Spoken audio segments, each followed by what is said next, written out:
Music Association's Lifetime Achievement Award for Songwriting in 2005. He's here tonight because he's a tremendous songwriter, because we are very, very lucky, and because his friends continue to honor him. Most recently with Album of the Year nominee, This One's For You, a tribute to Guy Clark. We get the real thing. Guy Clark.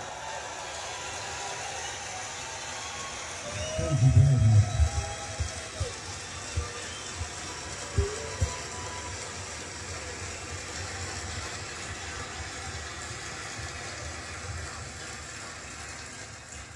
Thanks. This is a song called My Favorite Picture of You, which I wrote for my wife, Susanna, who died in June.